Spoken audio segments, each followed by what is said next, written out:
Hi everybody, Bob Shelfer from Pricom Design. This video is going to go through how to install and how to configure, really how to set up your starter kit for layout lighting. Our layout lighting solution is a main board that is configured by your computer browser, a web browser. In this case I'm using Firefox. And what we're going to talk about today is how to actually plug all the components together, wire the transformers that came in your starter kit. Now you can buy the starter kit from us as you see here on the table, or you could pick your own parts depending on what you're looking to do. Everything about how to configure and set it up is included in our user manual. But we thought a video might be helpful to actually show you kind of firsthand how to actually connect everything. So that's what we're going to do here today. So let's dig right in. The parts you see here are what is included in our starter kit. It includes the layout lighting main board, 2 of the DC power controllers. These are your dimmer boards for controlling LED lighting, and also one of our optically isolated input boards. So we've got main board, 2 DC power controllers, an opto input board, the appropriate Pricom network PNET cables, an Ethernet cable to connect our web browser, and also 3 different power supplies. We've got 2 larger power supplies for our PNET boards, and then a smaller 12-volt power supply for our main board. So that's what we've got here on the table. Let's hook it up. We're going to change to a top view so that you can see me hooking this all together. And what we're going to start with is actually moving some of this out of the way and begin with the main layout lighting board. First thing we're going to do is hook up this 12-volt at 1 amp power supply. We highly recommend using 12 volts. The reason is that all the PNET devices connected to it, such as this opto input board, these actually run off of 12 volts. It's the best voltage to be using on the PNET bus. First, I'm just untangling my power supply here, and this is 12 volts. Since the layout lighting board has a built-in bridge rectifier, the polarity does not matter. So I'm just going to put the wires right into my power input jack. You can use a larger power supply and connect everything together. In this case, what we include in the starter kit is actually 3 smaller supplies. One advantage of this is you don't have to worry quite as much about ground loops and those kind of things. So there, I've literally just connected this 12-volt power supply. I'm going to bring a little plug strip over here, and at this point I could plug it in and show you what the LEDs do. As you can see, when it first turns on, the 3-volt and the 5-volt LEDs both turn on, and then the other 3 status LEDs, L, A, B, and C, turn on. I'm going to unplug it and let you see that again. When you plug it in first, you'll see all 3 of these go on full blast.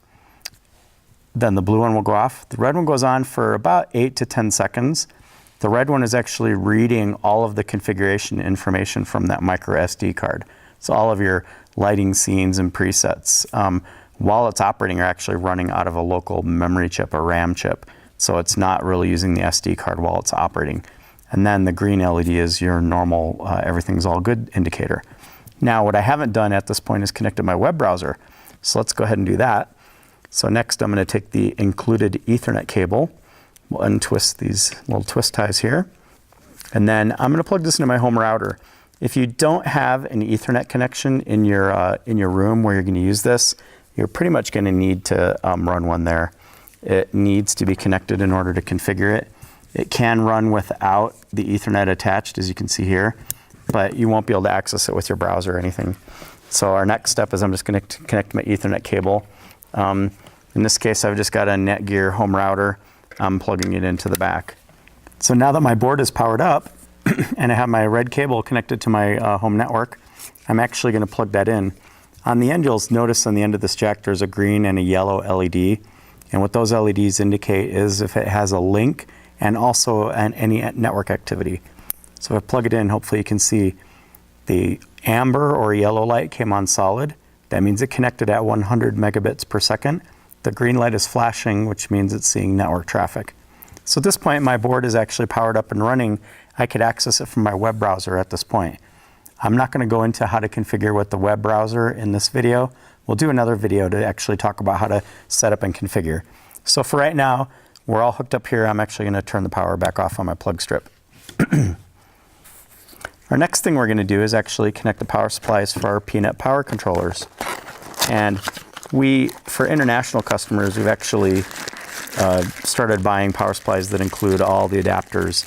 So in this case, we've got several different styles of plugs that can go on the end of this power supply.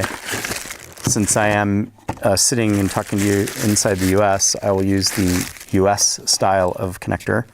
And you can see in this power supply, it actually has the ability to plug a cord into it as well. So I'm going to pull that cord cover off. We'll plug in our little US type adapter, and that snaps right in the top. So now I can plug that in and power it. Some of the power supplies actually include these little coaxial connectors. Our boards don't have those, and so the first thing I'm going to do, as shown in our manual, is actually cut that off. So I cut that off. I'm going to strip a little bit back on this guy so that we can get back to where the wires are. Now, one thing that is kind of important about this, I guess a knife would have been handy for this job, but anyway. So now that I've cut off the plug on the end and stripped my wire, or separated my wires, I'm going to use my handy thermal stripper. It's one of my favorite things in the world, actually, is the thermal stripper. It's really cool because it actually literally melts the insulation.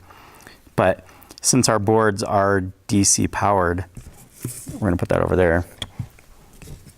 Since our P-NET DC power controller takes DC input power, the polarity does matter. The layout lighting main board has a bridge rectifier built in. Because these P-NET DC power controllers can do 8 amps per channel, that's a total of 32 amps.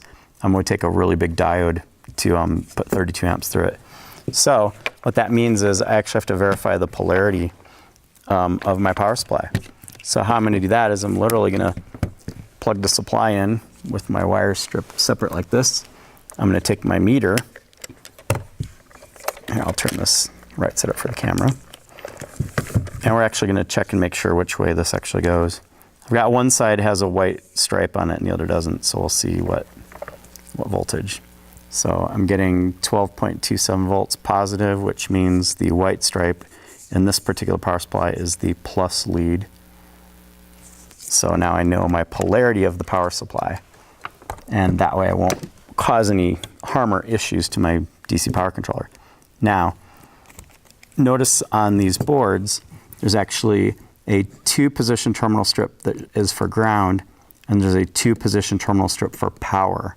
So you're going to want to hook up the ground pin on one of these grounds and the power from the power supply to one of the other 2 pins for power. Since the white was my plus, I'm going to put plus on the power and this on the ground, and then tighten up my terminal strip. So as you can see here, I've got my power supply attached to my input power. So now that we have power supplied to the P-NET power controller, I can actually turn back on my plug strip and hook up my P-NET cable. So I'll go ahead and turn my power supply on and unhook one of my P-NET cables, or unwrap one of these guys. Now remember the terminators. All of the P-NET devices, well, I should say at the end of the P-NET bus, you need a terminator. We include a couple of these terminators on your layout lighting board. It may actually be already inserted. I could put it in here. I could also put it in my P-NET DC power controller, but the best case would be to have one at each end of the bus. So now I can literally plug my layout lighting board over to my DC power controller. I'll turn this around so everybody can see it better, and then plug it in. And you're going to notice the first thing that happens is all my lights light up. And right now what's happening is I've got presets that are preset or pre-configured on my SD card. The blue light on the layout lighting board shows activity onto the P-NET, the PRICOM network. Over here on the DC power controller, you can see the red light is flashing. That red light flashing means that it's receiving commands to this specific board. If I switch to a different slot number, say slot, this slot, see that all the lights go out. So it's not receiving anything because the red LED is not blinking and all the outputs are off. If I turn it off, this is now slot 0. So this is dimmer 1, 2, 3, and 4. If I turn switch 1 on, this would be the next slot, which is some completely different dimmers. But anyway, the best way to tell if there's something going on the P-NET is This blue LED over here on the main board will tell you it's transmitting. And then over on our DC power controller, you can see that this red light is flashing. That means that it's receiving. So at this point, we've actually got signals coming in to this DC power controller. The problem, of course, is we can't see any of our color LED strips. So we're going to wire those up next. But you can see these 4 blue LEDs down here. They show you actually what's going on the output. It's really an approximation of what's going on the output. It's not quite as accurate as what goes to the LED strips, but this will give you a really good indication of, right now dimmer 1 is on and dimmer 3 is on. You can see that dimmer 1 is fading up. There comes dimmer 2 starting to fade in a little bit, and dimmer 2 is coming way up, dimmer 1's fading out. So you can see it's fading through some different sample presets. So we're going to shut our power off and wire up some green, red, green, blue, and white LED strips just to see what that looks like, and it should be a little more fun than just having those blue LEDs on. So I shut my plug strip off. There's no problem with turning the power on and off. You can do all the time. The layout lighting board stores everything on that SD card, so you don't have to worry about losing your configuration. We'll spool out some of this is the red, green, and blue strip, not the white strip, but red, green, and blue. The way we run our wires is, here, I'll turn this sideways so you can see everything. The way we run our wires is we use yellow as our 12 volts. The LED strips have a common 12 volts, and then you ground the red to turn the red LED on. You ground the blue to turn the blue LED on, and then you ground the green to turn the green LED on. So that's the way they work. They're really a common anode, which means the common is the 12 volts. So since yellow is my 12 volts for our little 1 meter strip here, I'm going to hook that up to my power. This control output power terminal strip has 2 positions labeled PWR for power, and then it has 1, 2, 3, and 4. And the power terminals are really coming from this other terminal strip, the power input PWR. So if you're running a large bus, and you'll see this in the user manual, if you're running a large bus with some large wires, this is where your power is going to go in and out. So over here, I'll just hook it up to either one of these powers as my 12 volts. So I'll screw this guy down. Then the way I've usually set my stuff up is I use dimmer 1 is going to be red, dimmer 2 is going to be green, dimmer 3 is going to be blue. So I'll hook 1 up to red, and then we'll go to our green wire. Green wire is going to go to 2. And I know I'm kind of letting these wires dangle around, but remember my power's off, so I'm reasonably safe without shorting any chips out or anything like that. So now we've got red, green, and blue, and yellow connected. So if I turn the power back on, we're going to see that this red, green, and blue LED strip is going to be fading colors all over the place. Remember, our red LED on this board shows that it's powering up and that it's reading all the configuration, and now it's going to start fading through those presets.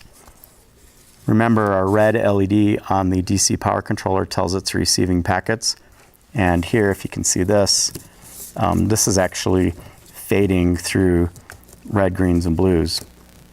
So kind of fun. It's got kind of a red and blue. Now it's bringing up the green. So it's red, green, and blue right now. Now it's just green and blue, and just fading through some different things. So that's kind of our red, green, and blue. Now, next thing I'm going to do is I'm actually going to attach one of these white strips.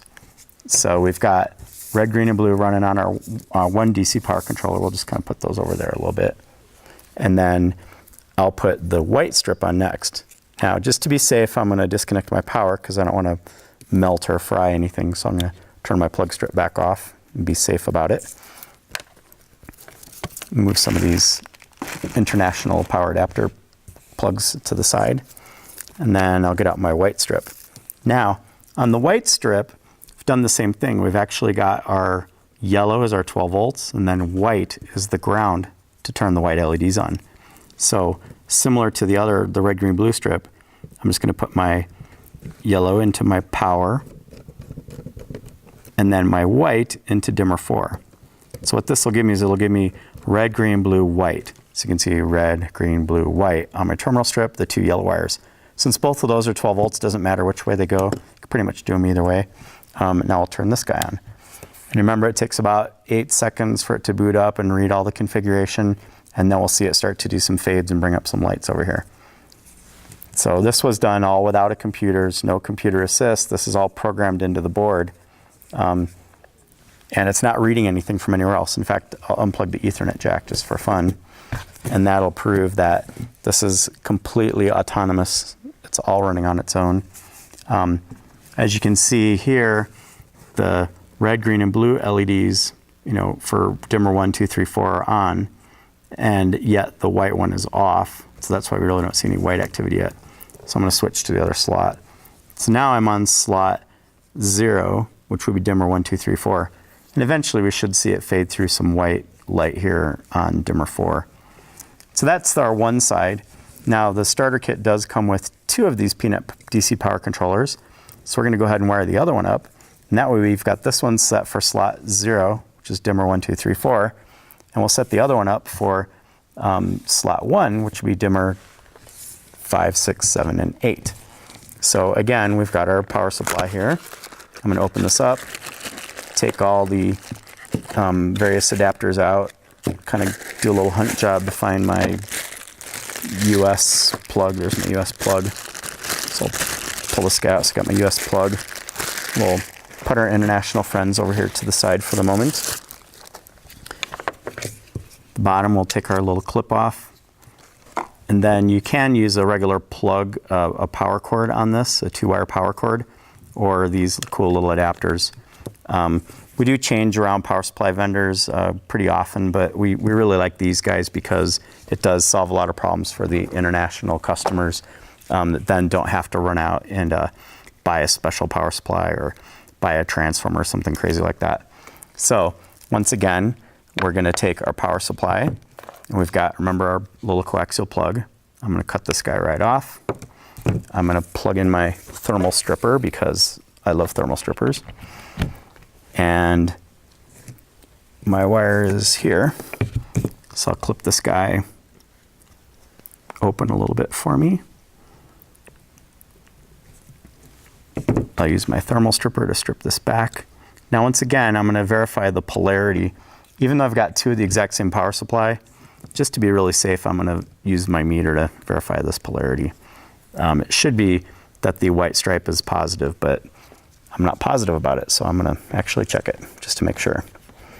So I'll plug my power supply back in.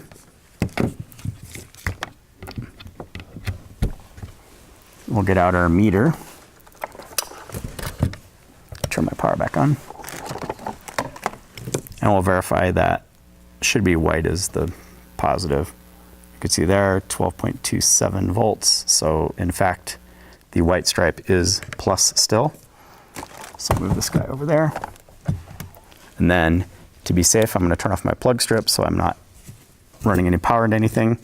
And again, on my DC power controller, I'll run my white wire into my power, my other wire into my ground. So that's that. Next we'll take our red, green, and blue LED strip. Now these are available in longer strips than just the 1 meter that we're using here. The starter kit does include a 1 meter of red, green, blue, actually 2 separate strips of 1 meters. So you can actually get a pretty good idea of what's going to work and what's going to happen, what's going to be best for your situation. You can buy these in full reels. We do supply them in full reels. A reel is 5 meters long, so pretty much you can cut them to any length. They're separated every 2 inches or so, so you can use some scissors to actually cut these into smaller strips. You just have to solder onto the ends to do that. So my power is off because I want to be safe about this. And again, my yellow wire is my power, so I'm going to hook him up there. I like red as my number 1, so I'm going to hook red up to 1. Green up to number 2.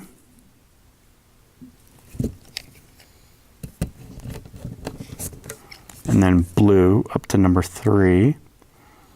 And as long as I'm at it, I'm going to go ahead and hook up the white strip as well. Just save us a little bit of time here. So we'll take our other white strip and we'll pull our wires off. Once again, yellow is the 12-volt wire. White is the ground. We did that so that it would be really easy to see. Also in computer power supplies, they tend to use yellow as the 12-volt wire. That's why we decided on yellow as the signal wire, or the 12-volt wire. So here I'm going to hook up my yellow wire, my power wire for my white strip, up to my power jack, and then my white wire, which is going to go to dimmer 4. So now I've got red, green, blue, and white on dimmer 1, 2, 3, and 4. So this is my second P-NUT power cable, or second P-NUT DC power controller. Now I'll take my P-NUT cable, plug these guys together, and in this case, since I put the terminator into the layout lighting main board, I'm going to plug my P-NUT jack, my P-NUT cable into the other power controller. So the nice thing about the P-NUT is you can really daisy chain everything together. Doesn't matter what order anything's plugged into. The jacks on the back of these, or the pair of jacks, are actually both the same, so you can hook them up in any order, any way you want. Got my 3 power supplies plugged in here, 12 volts for my one DC power, 12 volts for my other DC power, and then the small 12 volt at 1 amp for the layout lighting main board. So I'll turn my plug strip on. I'm going to go through the same boot up sequence. So our board is going to bring up the red LED to show us it's reading all the configurations from the SD card. And now, actually both boards are set for slot 0, which is a completely valid setup. If you needed more power than can be powered by one board, you can actually hook up multiple DC power controllers set for the same slot number. So in this case, both of these boards are running as dimmer 1, 2, 3, and 4. And if you can see, the colors are pretty much the same. Now, just to be fair about this, let's set this guy to a different slot. So now he's on slot 1, and this guy over here is still on slot 0. So they'll actually have different dimmer settings. Now I set it for slot 3, and you can see the colors are very different. So in my sequences, in my presets that I configured through my web browser, I've got one completely different mood going on over here. Well, I've got a very different mood going on over here. A lot of white over on this side.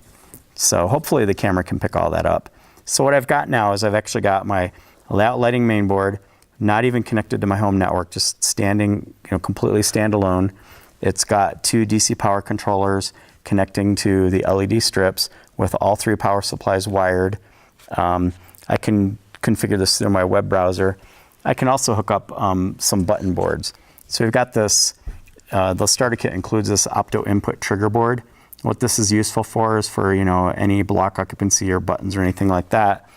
I tend to put them on little acrylic plates like this because it makes it really handy to connect them, and then I wire some buttons to them. And that's really for testing or demonstrations. So we'll take our third P-NUT cable and we'll unwrap this guy. And what I'm going to do is, while the system's on, I'm going to add another P-NUT board. So in this case, I'm going to plug in and connect this input trigger board. So there we go. So now our input trigger board's powered. Most of the boards, when you first turn them on, are going to blink all their LEDs just so that it woke up. So here, I'll plug it in again for you. You can see it all blinked. So that's pretty much assembling the starter kit. So we've got this all wired up. It's quite a mess on the table here, but you can see it was done pretty quickly. Not a lot of complications to it. We think it's a pretty simple setup for anybody to handle. There's no reason that you couldn't have your system running in the first hour or so. Definitely take your time and get the polarities right. It's worth the extra effort to make sure you get your polarities proper. We don't want to reverse the polarity of any of these boards. So that's basically how to configure and set up your starter kit. So it's not the prettiest setup in the world, the way that I've done this and kind of strung the wires around, but you can see it's actually pretty much just hooking up the power supplies and then connecting the P-NUT cables. Once again, make sure you get the polarity of the power supplies right, especially to the DC power controllers. And I've got my opto input trigger board here, which we can trigger some sequences. Next, we're going to actually talk you through how to use the software, how to use your web browser to configure this. Definitely, it's required for this Ethernet jack to be connected to your home network. If you're going to be configuring this thing with a web browser, that's how it's going to talk to it. If you want to disconnect it, so for a show layout or something you're going to take on the road, you can disconnect that Ethernet. It will totally function without it, but you won't be able to access it with your web browser unless that's plugged in. So this is the PRICOM Design Layout Lighting Solution Starter Kit, completely assembled in pretty short order. And from here, we can actually start expanding it and adding things. One of our next things we're going to add actually is the LocoNet bridge, because I'd like to trigger some of this off of FastClock. But first, let's configure it with our web browser. So thank you for watching, and have a great day.